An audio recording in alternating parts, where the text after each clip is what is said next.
Hello everyone and welcome back to my channel. मैं आज आपको विजिट वीज़ा रिक्वायरमेंट के बारे में बताऊंगी इस वीडियो में। जो लोग जॉब सर्च के लिए विजिट वीज़ा में या घूमने आना चाहते हैं दुबई, उनके लिए ये वीडियो लास्ट तक देखना ज़रूरी है, तो इस वीडियो पर लास्ट तक बने रहें। तो सबसे पहले होता है टिकट। आपके पास टिकट होनी चाहिए, रिटर्न टिकट होनी चाहिए आपके पास। तो जैसे ही आप टिकट बुक कर लेते हैं आप वीज़ा के लिए अप्लाई कर सकते हैं। तो अभी जो वीज़ा के चार्जेस हैं वो थोड़े चेंज हो गए हैं, क्योंकि वहाँ पे कोविड इंश्योरेंस लेना कंपलसरी हो जाता है।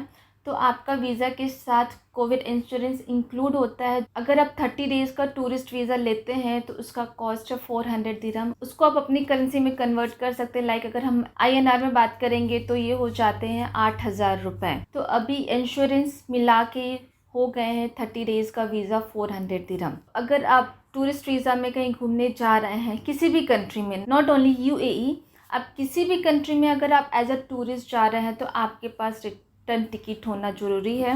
उसके अलावा होटल बुकिंग आपके पास प्रूफ होना चाहिए।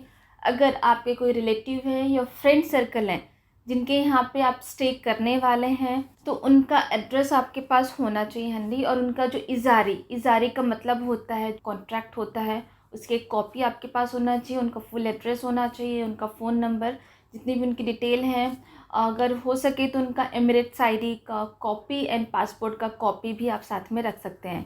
तो ये है गई रिक्वायरमेंट अगर आपके पास होटल बुकिंग नहीं है, आप किसी रिलेटिव या फ्रेंड के यहाँ पे स्टे करने वाले हैं। अभी बात कर लेते हैं अमाउंट की।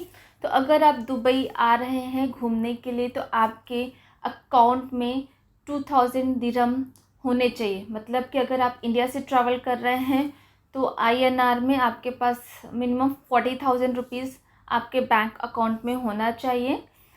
उसके अलावा अगर कोई है लाइक कोई अगर वाइफ है वो अपने हस्बैंड से मिलने आ रही है तो उसके लिए ऐसा कुछ रिक्वायरमेंट नहीं है। लेकिन अगर आप किसी दोस्त के यहाँ पे विज़िट कर रहे हैं या घूमने आ रहे हैं तो आपके अकाउंट में इतना मिनिमम पैसे होना चाहिए। और ये रिक्वायरमेंट हर कंट्री के लिए होती है, जिसका कि क्राइटेरिया जो मिनिमम बैलेंस का है हर कंट्री के लिए अलग अलग होता है। तो जैसे यहाँ पे है तो यहाँ पे आपके पास 2000 दिरहम होना चाहिए। ये थी कुछ रिक्वायरमेंट अगर आप विजिट वीज़ा में दुबई आने वाले हैं। उसके अलावा एक्सपेंसेस की बात कर लेते हैं। जैसा कि मैंने बताया, अगर आप 1 मंथ का वीज़ा लेते हैं तो इंक्लूडिंग कोविड इंश्योरेंस हो जाते हैं 400 दिरहम। और अगर आप इंडिया से आ रहे हैं तो जो रिटर्न टिकट है मिनिमम 25,000 आप मान के चलिए, तो 25,000 प्लस 8,000। और अगर आप किसी रिलेटिव के यहाँ स्टे करने वाले हैं या कोई फ्रेंड है तो फिर भी डेली का आप 10 दिरहम खर्चा मान सकते हैं। ब्रेकफास्ट हो गया तो खाना हो गया,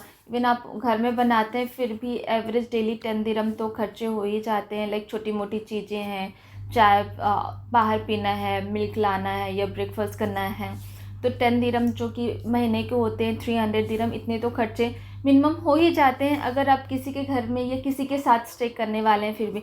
और अगर आप होटल में स्टे करते हैं जैसा कि ये टूरिस्ट सीज़न है तो फिर वहाँ तो आपको काफ़ी ज़्यादा चार्जेस लग जाते हैं। और जैसा कि मैंने बताया कि आपके अकाउंट में मिनिमम 2000 दिरहम होने चाहिए, तो 40,000 रुपीज़ इन INR वो आपके अकाउंट में होना चाहिए। मैं आपको ये इसलिए बता रही हूँ, अगर आप वो एडिशनल खर्च नहीं भी करते हैं तो भी आपके अकाउंट में 2000 दिरहम होने चाहिए। तो इतने पैसे आपको मैनेज करके रखना पड़ेगा if you are planning to come Dubai on visit visa. और हाँ, अगर कोई विजिट वीज़ा पे आता है और होटल में स्टे नहीं करना चाहते, जॉब सर्च पर्पज़ से आ रहे हैं, तो बेड स्पेस में अगर कोई रहता है जिनके कोई फ्रेंड सर्कल में नहीं है या कहीं और एडजस्ट नहीं हो सकते, तो मिनिमम अगर कोई बेड स्पेस में रहता है तो 500 to 700 दिरहम इतना 1 मंथ चार्जेस आपको बेड स्पेस में भी लगे जाते हैं। तो ये हो गए कुछ खर्चे अगर आप प्लानिंग कर रहे हैं दुबई विजिट वीज़ा में आने के लिए, जॉब सर्च करने के लिए, तो इतनी बजटिंग आपको करनी पड़ेगी। तो इस वीडियो से आपको एक आइडिया मिल जाएगा कि अगर आप दुबई आने वाले हैं तो आपके कितने खर्चे हो सकते हैं। तो मिलती हूँ नेक्स्ट वीडियो में, तब तक के लिए नमस्कार।